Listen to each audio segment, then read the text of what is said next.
आणि येता लावणं पाहिजे अहो येता मार्ग गाडी भरेर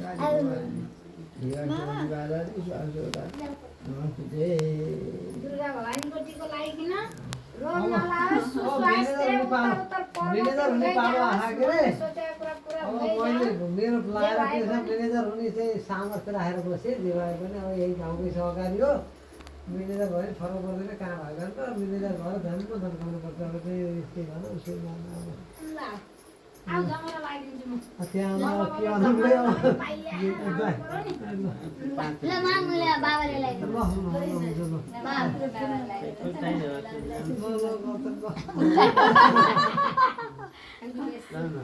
मलाई पनि दिनु छ बाबुले दिनु पर्यो नि त अहिले म्यानेजर हुने पालो आहा आफ्नो पर्नु ल जान्नलाई टिका लाइ जे भए पनि रोग नलाइदियो भने अब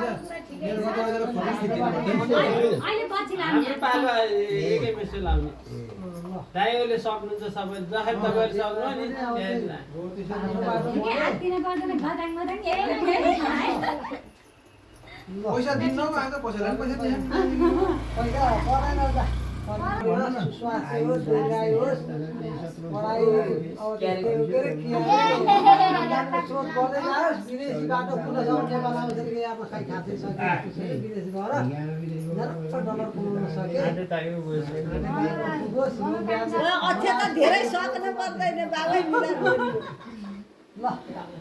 दुईले सौभाग्यवती बने बुढाले गरे काममा साथ सपोर्ट गरे हामीलाई माया नमारे सबभन्दा हाम्रो घर आउने जाने एकदम कम भयो एकदम बढाउँदै जानुपर्छ किनभने आफ्नो आफन्तले त सबै साथ छोडेर घर काम छोड्दैनन्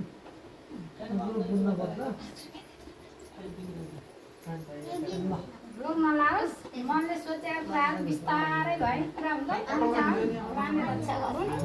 सबै ए पाकेर बाबा बाबुलाई पछि बोल्न नपरोस् भन्छ नि पुरै दुनियाँ सङ्घर्ष गर्दा गर्दै हुने हो सङ्घर्ष सबै सङ्घर्षै गरेर हामीले सङ्घर्ष गरिपर्ने जिन्दगी भनेको सङ्घर्षकै जिन्दगी ढुङ्गा रातो ढुङ्गाले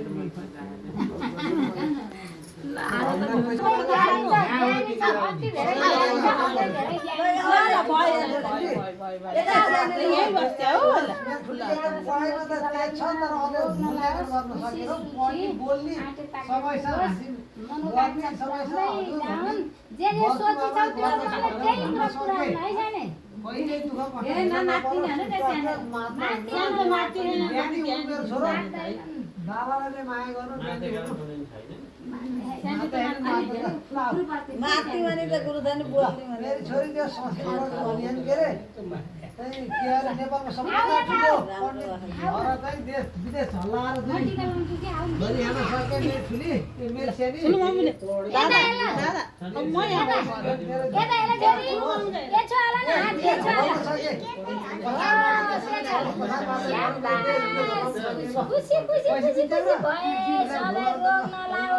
ठुलो मम्मीलाई छप्दै ज्ञान ठुलो मम्मी भनेर बोला भइहाल्यो नि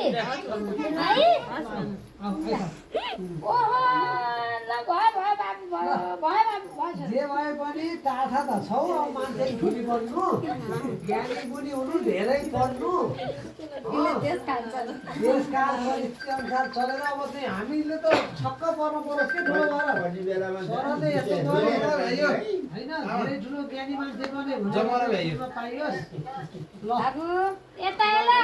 आमा गरे त डाले नमस्ते बोलिला भाइ आशीर्वाद यता एला नमस्ते अरौ नमस्ते गरिछि आयन सरलाई पैसा दिनु स्याने सा बोल्न देश काल म पनि गरे भगवानले सधैँ रक्षा गर्नु जमारा त देख्दिन अब खै हाम्रो टाका जमारा हैन हामीलाई त जमारा पाइन्छन् दिदी हजुर हाम्रो जमारा हैन ए हेर त हामीलाई खोइ जम्मा भगवानले सधैँ रक्षा गरून् सधैँ हाँसी खुसी भएको देख्न पाइयोस् जे भए पनि भान्जी हुन् भनेर कहिले पनि मान सम्मान आए मान सम्मान राख्न जाने सबैसित ठुलालाई मान सानालाई माया गर्ने भावनाको विकास हुँदै जाओस् सधैँ सुस्वास्थ्य भए माइजू भनेर मिठो हाँसेर मिठो बोलिदिए मात्रै अर्थ केही चाहिँदैन ल ल्याऊ गोडा जिउ गर्न पर्छ दिसँग मार्दा पनि मलाई पैसा त मेरो छोरीले कमाइसक्यो आज भयो पाँचजना ल्याइदिने त्यो अब काका गरौँ अनि कति बसेर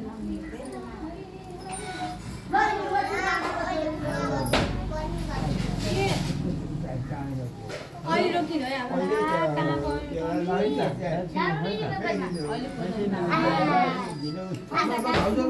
पैसा दिन्छ नि हेऱ्यो बाहिरपट्टि यसो ढोका लाखाइनु त्यही भएर हेरिदिनु म हो भने न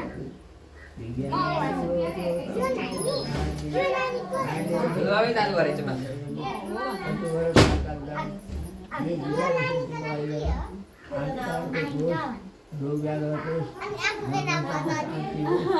दादाले के गरौँ लागेर आओस्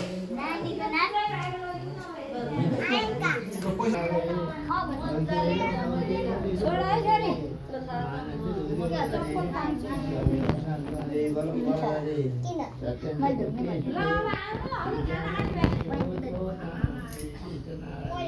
सिजन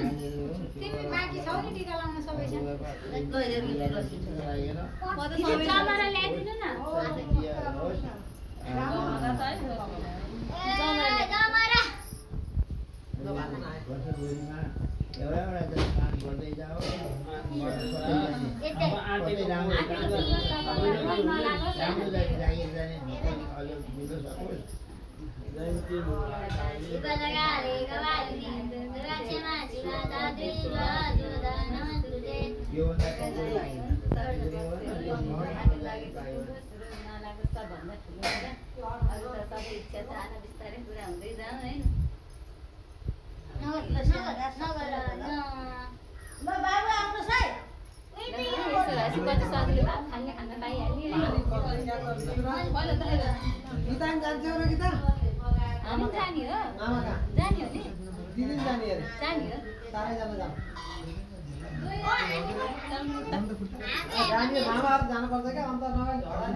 जमरा भन न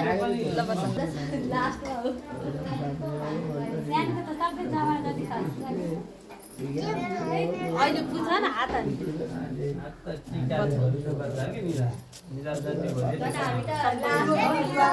ठुलोलाई जमरा ताइदिनु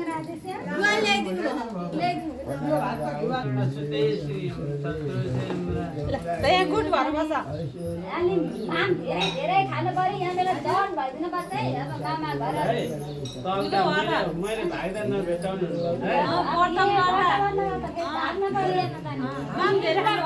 पैसा दिइन भन्नुहुन्छ लाने अहिले दिन पर्ला बिचरा पछाडि टिका लगाएका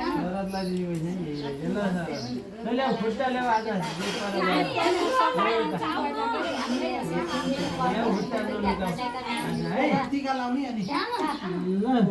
त तिमीलाई टिका लगाइदिनु छ यहाँ बस ल तिमी जाऊ त सिजन दिदीसँग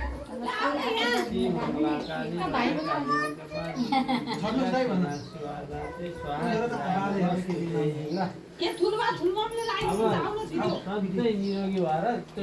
ग्रहको पछाडि हाँसी खुसी सधैँ जीवन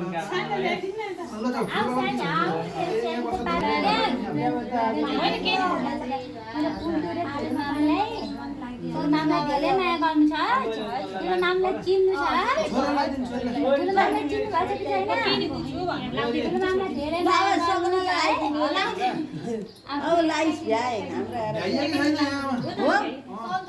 है